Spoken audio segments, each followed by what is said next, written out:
हाग्रामाया बि सासे मुर्ख बि सासे जाम्बा बे आमायसोआ बबेनिफ्राय ओंखारबोलायखोथाय जिखुनु जा आमायसोआ माखासे माने खोथा बुंदों गोबां रायजोफोरा नुखाबायदां हाग्रामा सारखौ मुर्ख माबा माबि मा खोथा बुंदों डाइरेक्ट इनडाइरेक्ट आं बुंखायो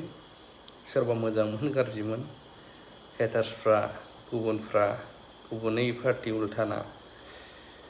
गाज्रि मोननो हागौ नाथाय आं बेखौबो बुङा पार्टिया जियानो जा बयहाबो गावबागाव सायख'नानै लानो हानाय डेम'क्रेटिक कान्ट्रि हिसाबै मोजां मोननाय थायो नाथाय जोंबो एस ए इउटुबार गोबां समफोराव प्रमद बर' सारमोननि दैदेननायाव जिखिनि खामानि जादों जायाखै बेफोरखौ गोबांफोरखौहाय बुरखाङो रायखाङो नाथाय इसिबांबो जों दिनैसिम रेकर्ड गैया जे बुंबोफेराखै मुर्खनो सैमानो माबानो मा लाब प्रमद बर' साराबो सासे नांबोनाय स्ट्रागल खालामबोनाय लिडार हाग्रामा साराबो सोरबा बिश्वजित दैमारि सारबाबो गासिबो लिडार जोंहा बुंनो मोन्थाय दङ बिसिनि मावनाय जानाय जायैफोरखौ नाथाय इसिबांबो जे गेना गोथौसिम जों बुंनांगौ मुर्खनो मानो बेफोर साबजाथाव नङा आं साना साबजाथाव नङा जानो हागौ मानसिया जादेरा थेवबो आं सानो बैफोर माखासे मानि बाथ्रा राव सोदोबफोरा मुर्खनिफ्राय लानानै जुनारफोरजों रुजुनाय साबजाथाव नङा आं बेखौ सानो मुर्खआ माखौ होनो मानो होनब्ला जों नुबोआखैब्लाबो बै समावहाय 17 इयार्सखौ रायखाङो जों नुबोजोबाखैब्लाबो दासिमबो गोबांनि खुगानिफ्राय खोनायो दिलदार मानसि हाग्रामा सार बायदि गैया बेखायनो सोरबाफोर माबा मोनसे हाग्रामा सारखौ बुङोथाय नाङो आंहा एकदम नाङो आरो बेखायनो आं मालाबा बिथांनि एगेन्स्टबो बुङा सोरबा सोङोबा हाग्रामानिफ्राय मोनजादोंदां मादोंदां हाग्रामा साराबो खिथानो रोंनाय नङा दा मोनजाथों दा मोनदों थेवबो मोजां मोनो मानो होनब्ला बिथांनि अननायाव गोबांथार फेमिलिफ्रा दिनैसिमबो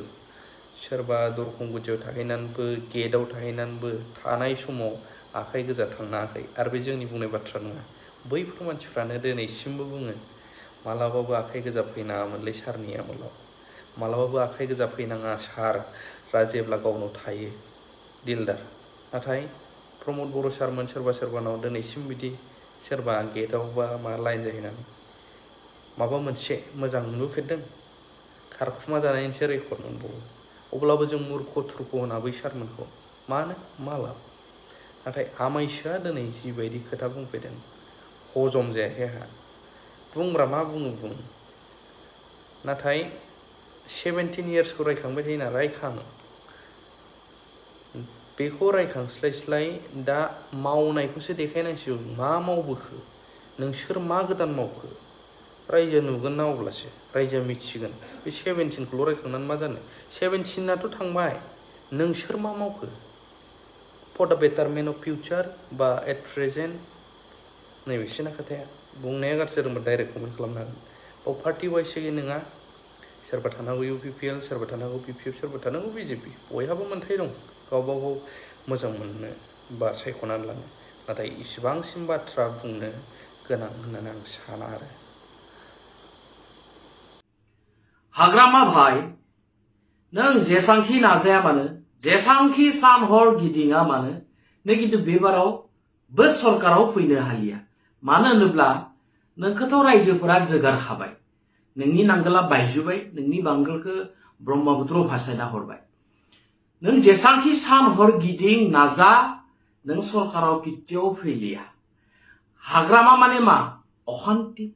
हाग्रामा माने मा भेलुलेस हाग्रामा माने मा मिनिंलेस हाग्रामा माने मा जेबो भेलु गैया हाग्रामाया बिटिआर ओनसोलनि जौगानायनि जेबो बाथ्रा साननो रोङा बि सासे मुर्ख बि सासे जाम्बा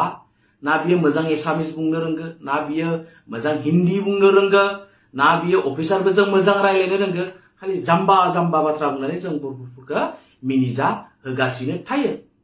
बर'फोरा बुथार जादोंमोन अत्याचार खालामजादोंमोन आरो बयनिख्रुइबो दुखु नांथावना बाथ्राया बेनो जे